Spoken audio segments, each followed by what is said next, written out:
You could see it as funny, if you have a dark and possibly insidious sense of humor.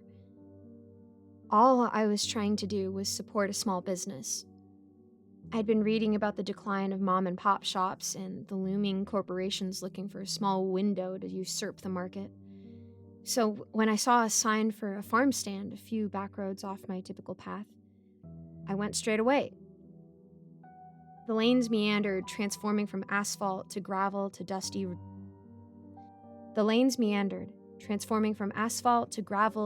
dirt. And, as promised, I finally pulled up to a lead-white farmhouse with a brick-colored barn a few hundred yards away. The edges of the fields and orchards lined the way, with beautiful scarecrows stuffed with leaves decorating the perimeter. In front, in the dirt driveway, stood a well-worn wooden booth manned by an old woman with a long gray braid down her back. I smiled as I approached, a little flutter in my belly as I thought about talking to someone who wasn't a furious customer on the other end of a phone line. "Hi there," I called. The woman turned around with a soft smile on her lips, a soft crinkling of crow's feet perched at her eye. "Well now, you're a new face," she said, beaming. "Yeah, I saw your sign off the road and I just had to come. It's such a lovely place." Well, aren't you just as sweet as autumn syrup?" she remarked. A sharp look to her eyes threatened to creep in. But just as I noted it, it vanished. Brushing off my moment of discomfort, I asked, "Autumn syrup? Is that the same as maple syrup?" She smiled, just like I asked her $1,000,000 question. "A maple syrup pales in comparison, honey. Autumn syrup is pure magic. The smell, the taste. If you love the season, you simply must have it." She beckoned me to follow her a few dozen feet to the farm stand and slip behind it to reach below in what I assumed were shelves built into the booth. A smooth glass bottle, maybe the size of a nip or two, was in her hand. Halleck Farms Autumn Syrup. The label was refined in a rustic way, soft script declaring its name. The woman leaned in closer to me when she handed the bottle off. "I'm Mary, by the way." Taking the bottle and shaking her hand, I introduced myself as well. "Birdie? That's a lovely name. Haven't heard it in decades much now, have we? Birdie, I think you're a special one. Tell you what, you take this autumn syrup home, free of charge.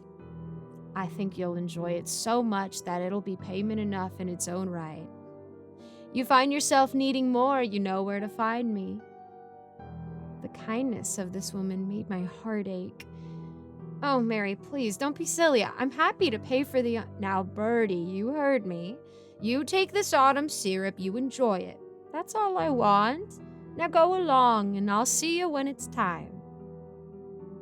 She dismissed me, and with a slight dampening to my spirits after, I headed back to my car. I still had an extra skip in my step, though.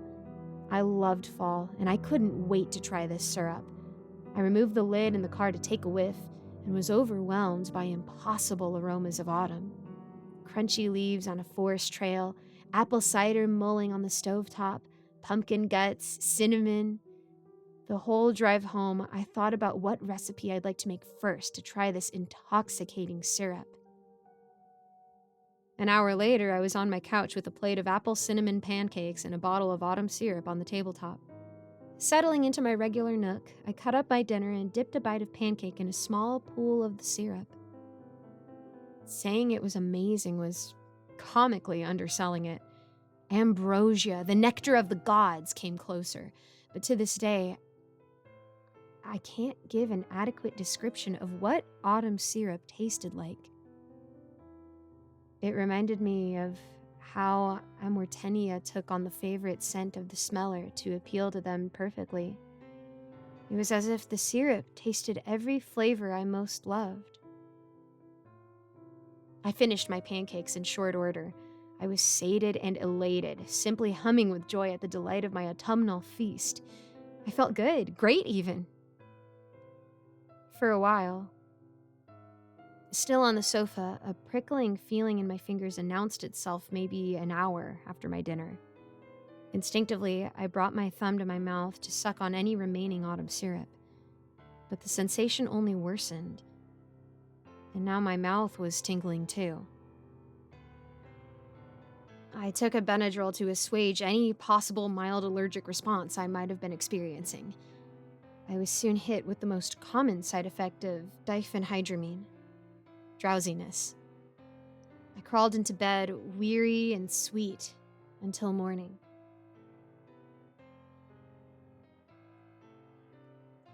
Today I topped my breakfast of oatmeal with the other half of the autumn syrup. The dram only held a few teaspoons of the stuff, it seemed. Just as before, my mouth lit up with the taste of the season, unfolding into thousands of flavors that I loved. Smoked vanilla, warm nutmeg, a sunny apple orchard, cold, rainy afternoons in October. My whole body tingled from the perfection of this syrup. Thistle, corn mazes, decadent autumn leaves. Rubbing at my mouth, I decided to work from home today. At noon, I took a stroll down the quieter roads in my neighborhood, leisurely pausing to take photos of lush, fiery foliage. My boots crunched along the lanes that slowly turned from asphalt to dirt and gravel. Eyes in the sky, scanning the canopy for delicious candy-red leaves. I didn't notice the divot in my path before I landed on my face. A small pile of leaves softened the blow. I would have felt grateful had I not felt such a strange twinge in me. Physically, I was fine, not even a twisted ankle. But with my nose in the leaves,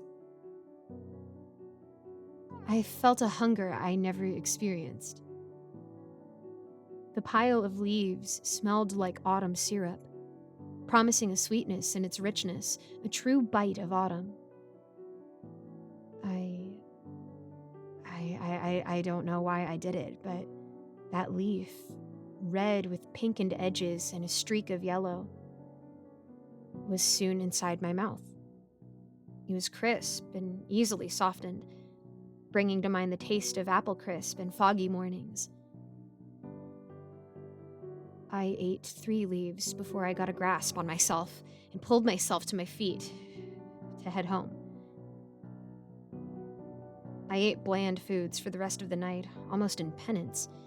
I was out of autumn syrup and found myself wondering if that wasn't for the best. I was woken in the middle of the night by a tight twist in my stomach that brought me hurrying to the bathroom. I felt my body heave several times, hearing my sick splash into the toilet water. Stupid, I said to myself, eyes bleary from vomiting. Why would I do that?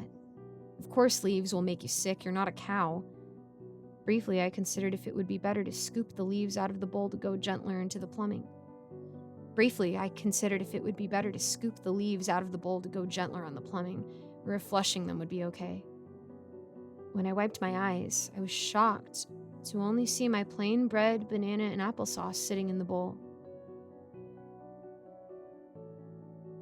Had the leaves somehow not been why I was sick? My head felt dizzy after being ill, and since it was still the wee hours, I went back to sleep.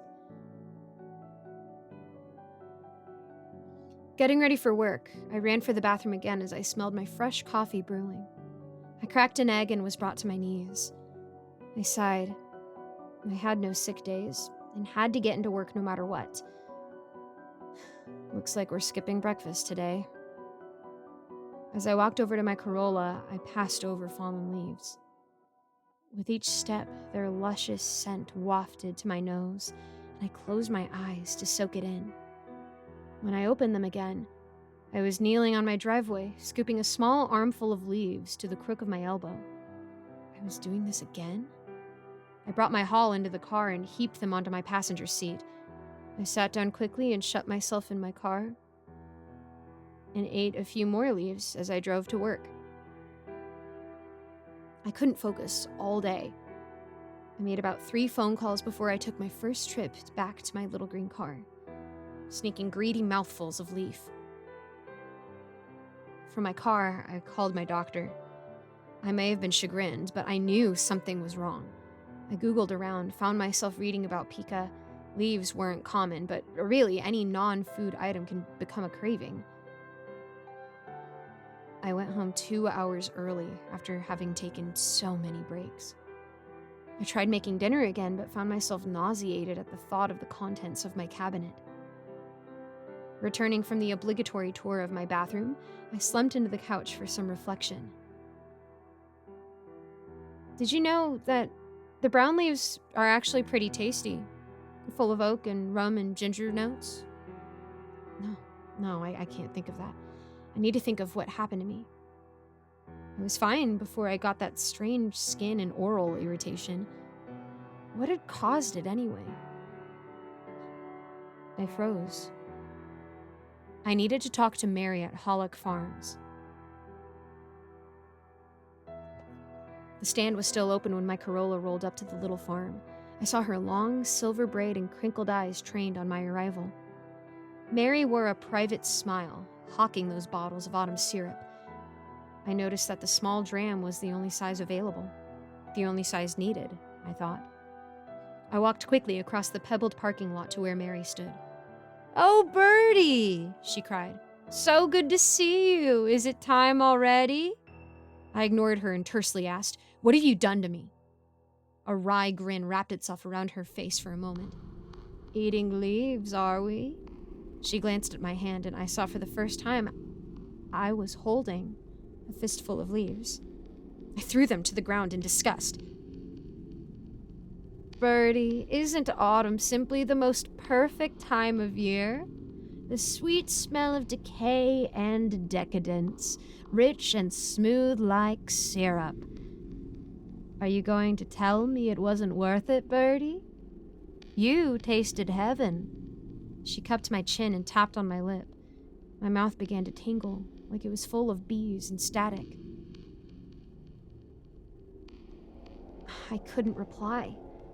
I was, in fact, speechless, at a loss of how I was experiencing something divine and so horrid. But also my knees were buckling and my lips and throat were burning. "You wouldn't change a thing now, would you, Bertie? That's how the magic works. The syrup doesn't work alone," Mary cooed. The fire was spreading in my body. I must have ingested some of it because my wrists and ankles were itching like they were infested by bugs. I began to scratch, tearing my skin a raw pink until something began to jut through it. "The spell goes back several generations in my family. We need protection to grow these crops, the herbs and the corn and the like. We need protection for our magic." Mary circled me. I could hardly move. On my back and alone in front of her farmstead, I felt stuffed, bloated with every drop of autumn syrup I swallowed, every leaf I put down. Through my wrists, I noticed straw and leaves gushing out. My breath went ragged. I heard a susurrus with each heave of my chest. "You understand it, though. It's why you are so susceptible to the autumn syrup. I know you understand the cycle of life and death and how necessary sacrifice is in between. You are a willing sacrifice to the autumn, Bertie. The spell is impossible without your will." I shuffled angrily away, my jeans crinkling with straw and leaves. "You're crazy, Mary," I sputtered. "You're wrong," heaving myself into my car. I bent over with my legs still out of the car, bringing up more foliage. The wisps of air passing in and out of my turgid mouth were what could now be considered my breaths. Mary's figure faded in the distance, making no move to follow me as I peeled away. She said I'd see her when it was time, and I think I'm fast approaching time. Driving past the scarecrows that lined the Hollock farm, I saw that Mary had moved closer to something. A singular, unmanned post.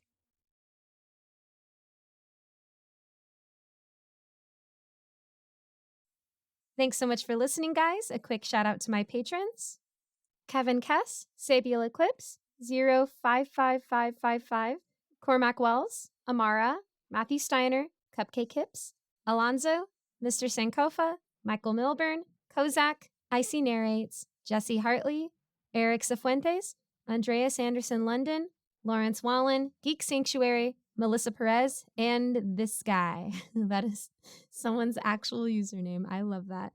Thanks again so much for watching, guys. If there's anything you would like me to pray for, I would love to know how I can be praying for you. I hope you have a nice day, and I'll see you in the next video.